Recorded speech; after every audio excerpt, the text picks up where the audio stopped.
Topic में चलते हैं, पृथक्करण का नियम।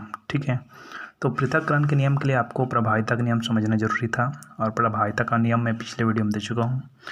तो पृथक्करण प्रभाविता के नियम में जो हम लोग संकेत माने थे वही संकेत मैं फिर से ले रहा हूँ एक बार। ठीक है, एक कैपिटल टी और कैपिटल टी, ठीक है, और एक स्मॉल टी और स्मॉल टी। हम लोग किसके ऊपर अध्ययन कर रहे हैं वो याद रखना है, मटर के पौधे के ऊपर।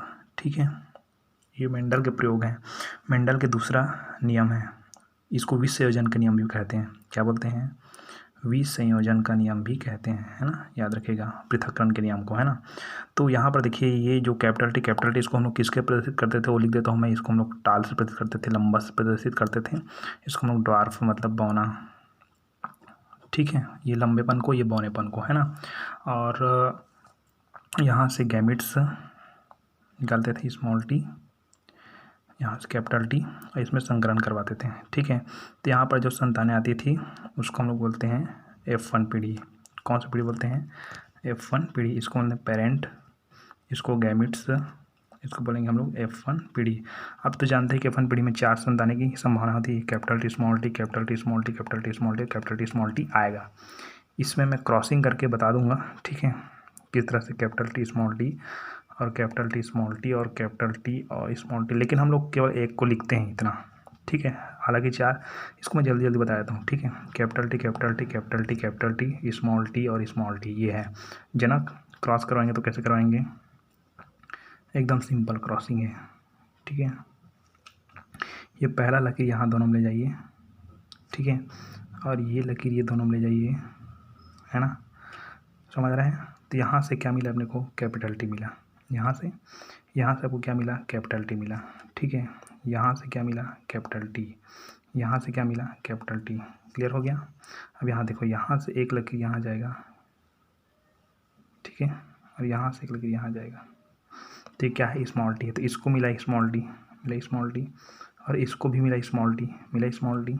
ये देखो, ये लास्ट बचा, लास्ट ये वाला बचा, इसमें जाएगा स्मॉल टी, इसको मिला small T.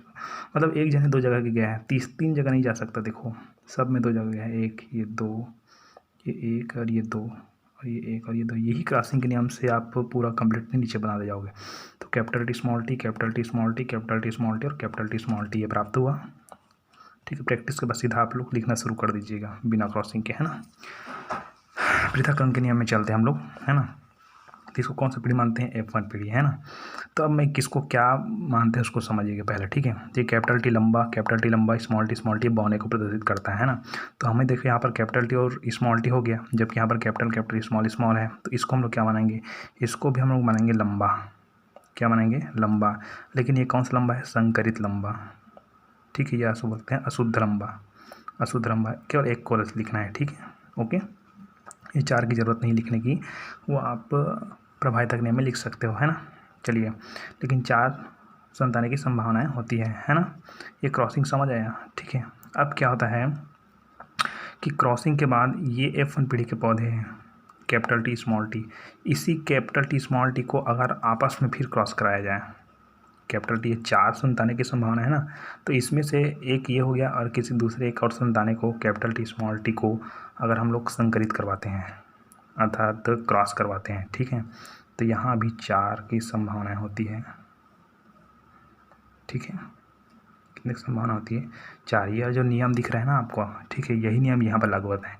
Capital T small T, capital T small T, capital T small T ना, इसके जगह आप दूसरे का रख देंगे, कैपिटल टी को इसके जगह रख देंगे, स्मॉल टी को इसके जगह रख देंगे, कैपिटल टी इसके जगह, स्मॉल टी ना, फिर क्रॉसिंग होती है। यहाँ पर फिर संतानें आएगी।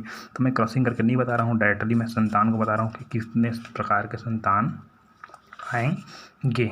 ठीक है, यहाँ संतानें आएंगे आपका कैपिटल टी, ठीक है, दूसरा कैपिटल टी स्मॉल टी, तीसरा कैपिटल टी स्मॉल टी और स्मॉल टी, इस तरह से आए। तो इसका नाम क्या हो जाएगा? शुद्ध लंबा, क्योंकि कैपिटल टी हम जानते हैं कि कैपिटल टी और कैपिटल टी है वो शुद्ध लंबा होता है। क्या होता है? शुद्ध लंबा, ठीक है। और जो कैपिटल टी स्मॉल टी है वो लंबा बस होता है। कौन सा लंबा होता है? संकरित लंबा, ठीक है, ये भी संकरित लंबा, टॉल, है ना। टॉल रहेगा, ये टॉल रहेगा, ये भी टॉल रहेगा, और ये रहेगा शुद्ध पौना, शुद्ध पौना। ठीक है, हो गया। ये संकरण है। बस आपको परिभाषा में कोई दिक्कत नहीं होगी, बस यही संकरण में दिक्कत होगी, किस तरह संकरण करवाते हैं। ये प्राप्त हुआ। ठीक है, तो आप देखिए कैपिटल टी है वो F1 पीढ़ी में दिखाई दिया क्या? नहीं दिया। Capital T small T, capital T small T, capital T small T, ये सब दिखाई दिया। ठीक है, स्मॉल टी इसमें दिखाई दिया क्या? नहीं दिखाई दिया। लंबा दिखाई दिया इसमें? हाँ, लंबा दिखाई दिया। लेकिन बौना F1 पीढ़ी में बिल्कुल भी नहीं दिखाई दिया, कोई भी बौना नहीं दिखाई दिया F1 पीढ़ी में।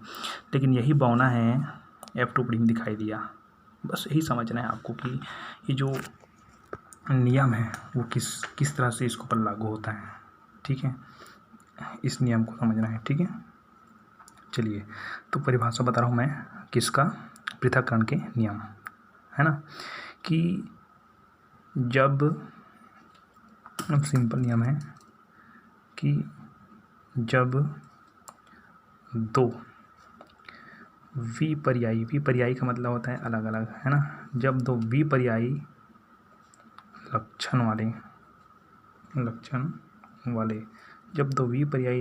वाले जनकों के जोड़े के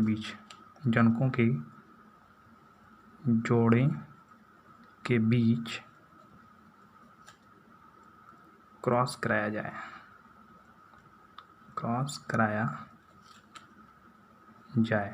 ये परिभाषा है कि जब दो विपर्यायी, ये देखिए अलग अलग है, ये लंबा है, ये बौना है, जब दो विपर्यायी लक्षण वाले जनकों के बीच, ये दोनों जनक है भैया, है ना, जनकों के बीच क्रॉस कराया जाए तो पहली पीढ़ी में ये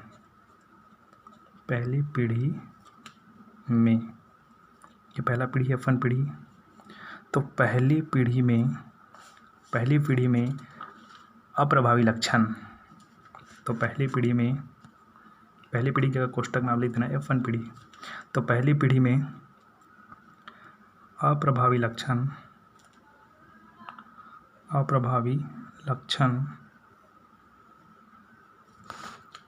छिप जाते हैं।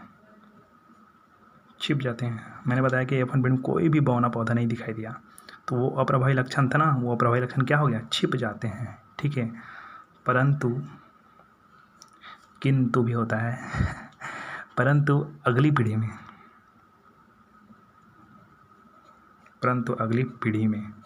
तो अगली पीढ़ी कौन सा पीढ़ी भाई? F2 पीढ़ी, ये F2 पीढ़ी है ना। ठीक है, तो इस पीढ़ी में दिखाई दे रहा है, नहीं दे रहा है? पौना दे रहा है ना, तो अगली पीढ़ी में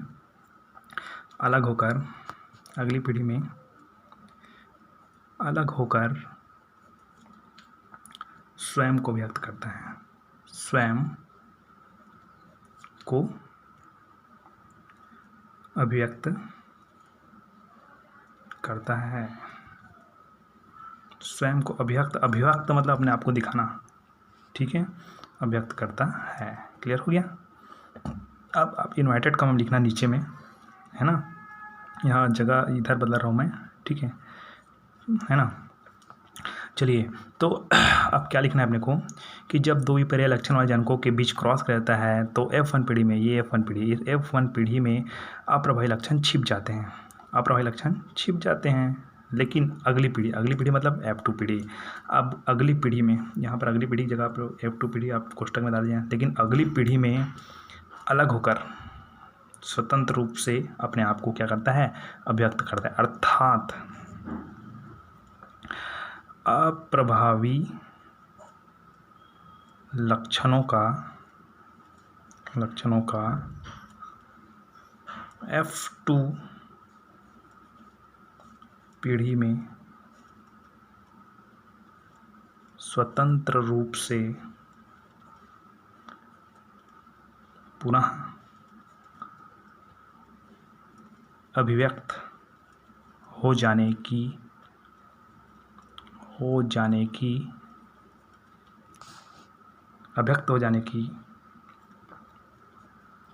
क्रिया ही पृथक्करण का नियम कहलाता है।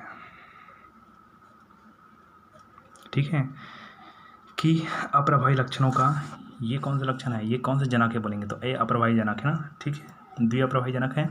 तो ये अप्रभावी जनक है मतलब वो लक्षण कौन सा लक्षण है, अप्रभावी लक्षण।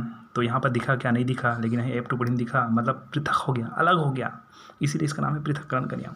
तो अप्रभावी लक्षणों का F2 पीढ़ी में, ये F2 पीढ़ी ना, इस F2 पीढ़ी में स्वतंत्र रूप से पुनः अभिव्यक्त हो जाने की क्रिया ही पृथक्करण क्रिया कहलाती है। पूरा वाली डिटेल इधर से लिख लीजिएगा, उसका इसका मेन पॉइंट यहाँ से इन्वर्टेड कॉमा डाल के लिख देगा, ठीक है, या इतने बस को लिख देंगे तो चल जाएगा छोटी क्वेश्चन के लिए, ठीक है, ओके, है ना। बाकी सब आप फिर कमेंट में बता सकते हैं क्या है करके, है ना। चलिए।